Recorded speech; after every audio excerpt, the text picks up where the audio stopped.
I want to know what's happened to my community. Oh, girl.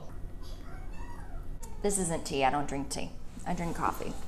What's going on, YouTube? I am HotMessNess, MUA, otherwise known as Vanessa. In today's video, we're going to call it beauty banter. There are people out there on the internet that have like beauty chats or talk, where you talk about the things that are happening in the beauty community, whether you're talking about brands, you're talking about gurus that are problematic, yada yada. So today's going to be an episode of beauty banter. And this is just kind of my thoughts on some things that are happening. I want to know what's happened to my community. My community, the thing that I am part of. I am what you call, I guess, a micro influencer. I have a very, very small channel, but I still have the ability to influence. If I tell you the snail recovery gel is good, I have planted a little seed in your head. If you see it on somebody else's channel that also says it's good, it's like eventually it'll be like, oh, I saw this in the store and my friend said it was good. And we may never have met, but it plants that seed.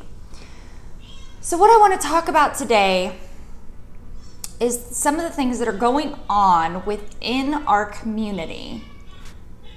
YouTube, beauty community, Instagram, whatever, the beauty community that is kind of crazy.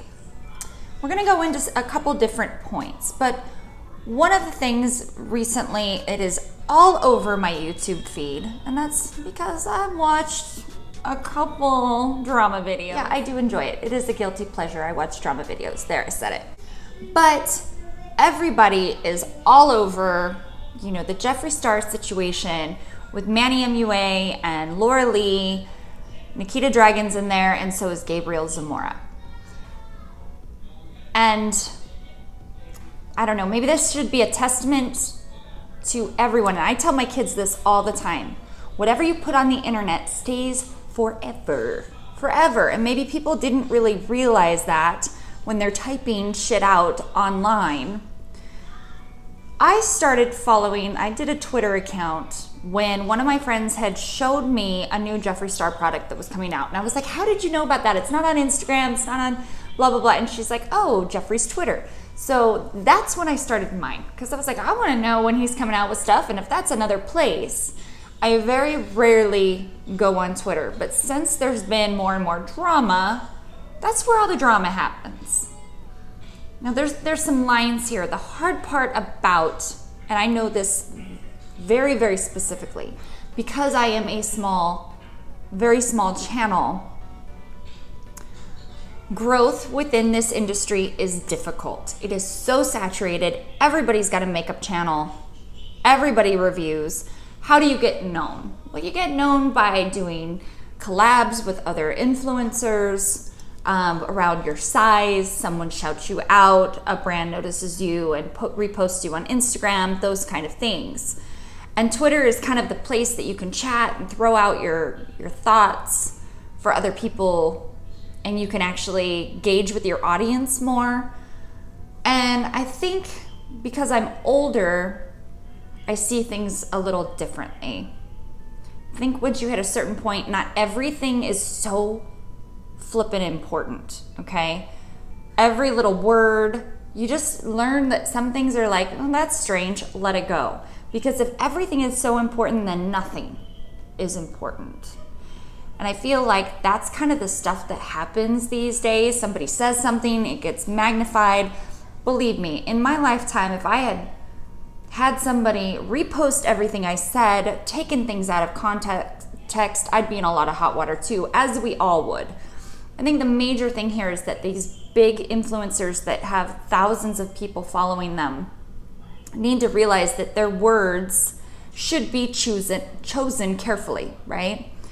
If you are saying things and putting it out into the world, you have to know what you're saying. And it may feel scripted sometimes, but you have to know, you have to be more careful than the average person. I do feel that some of these people are really getting roasted. Some of the things that these people have said are terrible, But if you heard this kind of stuff in office talk, like if somebody told one of the bad jokes, like what Laura Lee said was terrible. But if you heard that in an office kind of jokey environment, like your friend and your friend was telling this dumb joke and people laughed, all of a sudden your kids wouldn't get death threats from your other office person because they said something shitty. That's kind of where I'm going with this. I am not saying what they did was okay. I'm saying that they need to learn to get off the Twitter. I think stop fucking tweeting. Stop it. Stop tweeting. You don't need to snap every single thing. Pull away a little bit because it's getting you in trouble. A lot of these people have done public apologies, which no matter what, you're kind of screwed. You do an apology, but you didn't cover this, and this, or you have fake tears, or if you didn't cry, you're just gonna be drilled. It's really a sad state. But as a whole, I keep asking myself, how does it make me feel? Where do I fit into this? Because these people aren't my friends. Of the group of the 4, I don't really watch their videos very much anymore. I'll go back and see if they reviewed something that's coming out because they get a lot of products first, but always with a grain of salt because I know a lot of these people go on brand trips. They want to stay on PR lists. So a lot of times it's I want to see a look or swatches, but I always rely on the smaller YouTubers for truth. Instead of going and sending hate to these people on Instagram or YouTube or Twitter, follow a new channel. And I'm not saying me, I'm just saying go find other people to watch because you're just perpetuating hate. We're in a time right now, like there's so many people, if you don't agree with them, you're against them. And I don't agree with that either. There's an Instagram page that I really, really enjoy, but she put this long old thing about Laura Lee and she's like, and if you stan, which is ridiculous. It's like, when I think of stan, I was like, oh, that must be, I stand for someone and they're too lazy to add a D. You're telling me that all these people that stand for something used to listen to Eminem? Because that was my music. I just want to know, who made that I stand for something? And then how did it become popular? Someone leave a little description underneath, like, oh, this is from the Eminem song. Just say I stand. Use the D, okay? Maybe that's my old nature. But this Instagram person had said, if you follow or you're making excuses for, then, you know, like block me now. I am so tired of seeing that. I saw someone else post something like that on Facebook, and it was like, this person's an a-hole. The things they said are disgusting. And if you even agree with them, unfollow me and go F yourself. And I'm like, grow up. I understand having an opinion, being really hurt by something.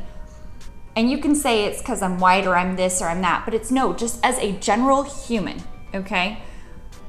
You could not agree with someone and you and I can still be friends, okay? I have a friend who absolutely hates the president. She hates him. Are we still friends? Yes, we can talk about the things that meet in the middle and the things that don't. I can talk about where she gets some of her fake news, and then I can also come back with, and in my opinion, whoever our president is, I'm going to respect that because they can't get their job done if all they're doing is meeting that angst and anger, right? But we're still friends. Me and her are still friends, and we have interesting conversations. We have different backgrounds, and you can still be friends. Why is the internet like that? Why is like, you don't agree with me, just delete me? It's like, oh my gosh, you would never say that in real life. You would never say that to your mother if your mother was like pro-abortion and you're not pro-abortion. You wouldn't be like, I'm not coming to Christmas. You'd be like, okay, that's your thoughts. These are my thoughts.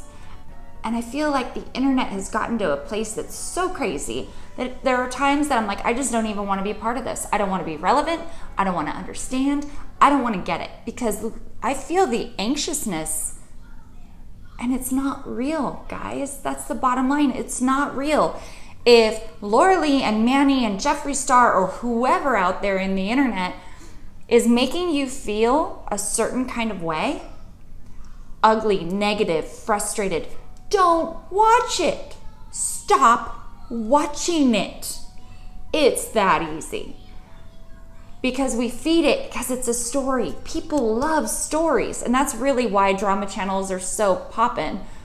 Because we are actually kind of tired of the same kind of tutorials and the same kind of reviews, because the makeup game is saturated with the same kind of products, so we're getting the same kind of results.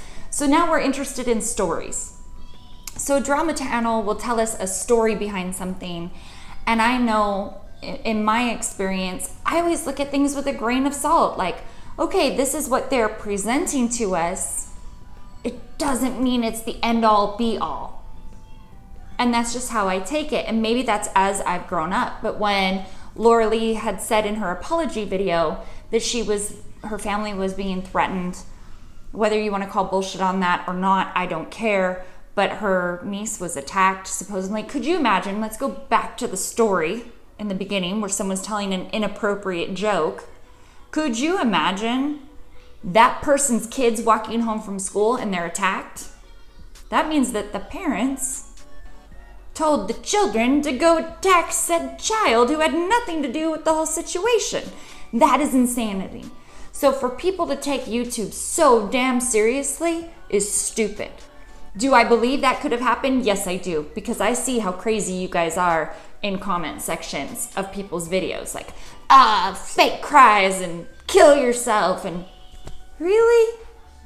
I feel like a mom doing the mom chat, and I'm just sucked in, guys. I make YouTube videos, I watch YouTube videos, I love YouTube, but there's a part of the internet that is crazy, and it's ugly, and it's gross. And because the beauty community is so heightened, I feel like people get heightened behind the keyboard. So whatever you think about these people, as much as I'm like cringe and how sad that they get the opportunities because they have the numbers, no one ever said these people were good people, okay? You watch them because they were entertaining. You watch them because you learned something. Whatever the reason you initially watched those people, you can't tell me when I'm telling you about this fucking snail cream that you think I'm a good person. What about me putting this product on my face tells you I'm a good person? You watch my Snapchat, you see me with my kids. Does that tell you I'm a good person? No, I take care of my own. How would I prove that I'm a good person? There just becomes a faith in that, or your instinct tells you that. And people that run around and tell you they're a good person, I always kind of go, I mean, I have friends that are like that. Why is this happening to me? I'm a good person. I never claim I'm a good person, okay?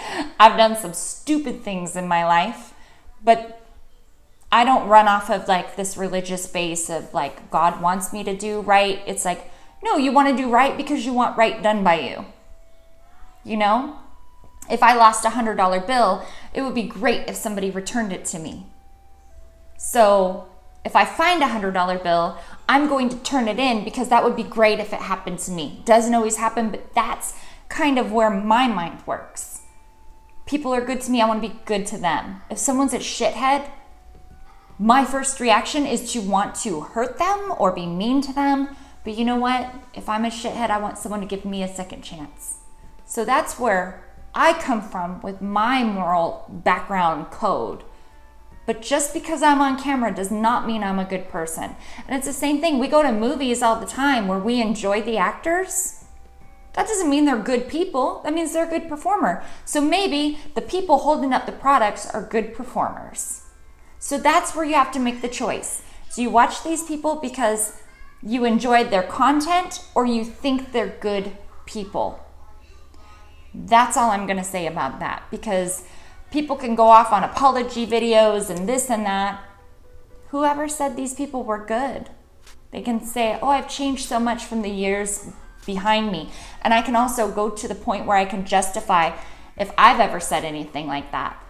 Listen, we've all been in situations where we've laughed at an inappropriate joke amongst friends, or somebody said something, or we've been a part of something. I work in an industry where I see people of all races, all types, act within stereotypes, and it cements their stereotype. So you almost think, well, that's why people think that about your people. Well, isn't that very generalized? Yes, so I can't live my life like that. But it doesn't mean there aren't moments where I think, hey, you crackhead, this white person that's missing all their teeth, and you think, tweaker country folk.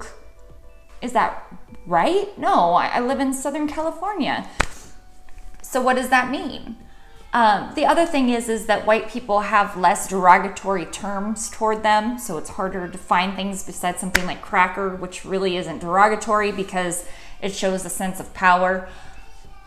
So that's a line I'd rather not cross within this discussion, because I feel like no matter where I go, I could be wrong because of my skin tone. I don't have the right to comment on a lot of things. I can't accept Jeffree Star's apology, Laura Lee's apology recently, Kim Tai's apology for other races. All I can say is, as a human, and you have to take your mirror out, look at yourself and say, have I ever said anything shitty like that? Maybe. And if you have, then you can go, well, I'm glad that person's apologizing right now, because that takes a lot. That takes a lot to do in front of millions of people. Is it to save face? Maybe, but have you ever apologized to someone just to end something? Because I know I apologized to the man the other day. I didn't feel wrong. I didn't feel wrong, but I said sorry because I didn't want to fight anymore. There's that. Again, I'm not going to cover too much on, whether I know that I don't have the right to accept their apology, but I could see where they're at with the things that they've done. Some people do things for shock value. Some people retweet a joke or write up a joke that they heard because in the moment they think it's funny amongst their friends. It might be funny, but you don't, when your platform is so big, you need to be careful what you say online. So what is my end resolve with all of this? I want to know what's happened to the community that I love. Guys, get back to reviewing the product. Go on, review the product, tell me what's good, tell me what's bad, do makeup tutorials, inspire, create, and focus on that. And stay off of fucking Twitter if you can't handle the backlash, because it's obviously real. As far as Jeffree and these people, am I team Jeffree or them? No, I'm not either or. You guys already know, if you've watched my channel, you know how I feel about Jeffree because I have supported his products before the Shane Dawson, and that is my own personal. I like his products, and I have known and loved many people like Jeffree. Do I know Jeffree? No, but I've known many people like him. And I've always nurtured those kind of people and loved them because I felt like they needed extra love and support. And then in the quiet moments, I discover, or they discover, that I'm very much like them on the inside, but I just cover it up better because that's how I grew up. We were poor as shit, but no one was gonna know that about me. It's the same thing with people like Jeffree that are hurting inside and angry and they lash out. I'm the same way, but you ain't gonna know because we don't share our secrets. So that's kind of how I've been with him. I knew everything about him besides the self-harm. Could I have guessed that kind of thing? Absolutely. He's within those kind of character traits and I relate to those kind of people. So I usually gravitate to those kind of people. Do I think it's right? No. They all hung out. So if you're gonna chastise one, you kind of have to chastise the other. I can understand where all of them have been, but at the end of all of it, my bottom line is careful what you say online, choose your words wisely, and apologize thoroughly. Really mean what you say, and then all you can do is sit back and accept whatever people are going to give you. If they're mad or they're angry, but people on those keyboards, think about what you're saying. If you wouldn't say it to someone's face, don't say it behind the keyboard. And if they really bother you that much, stay away from them. All you're doing is hurting yourself. So as far as this community that I love, guys, let's try to support channels that you know are not making you feel badly. I love Liv Loves Her Makeup. I like Angelica Nyquist and Rented Fashion and Penn Smith Skincare. These people bring me information that I enjoy. I often visit Nikki Nami Beauty and Danielle Schmidt. These are people within my little community. And then I find more from them, people they collab with, and they're just as interesting and they have fun stories to share. And then I don't worry about them being problematic on Twitter. So there you have it. My first little session. I have to go pick up kids from school, but these are just some thoughts I was thinking. I thought I'd get them out to you guys. Let me know what you think down below. Try not to roast me too hard for just saying that people are idiots. We all make mistakes. If you don't like what they said, just be done with them and let's move on. All right, guys, have a good day and I will talk to you soon. Mwah. Bye. Forget you can subscribe down here, and for more videos, click over here. Possibly there. There's places to click. Click them all.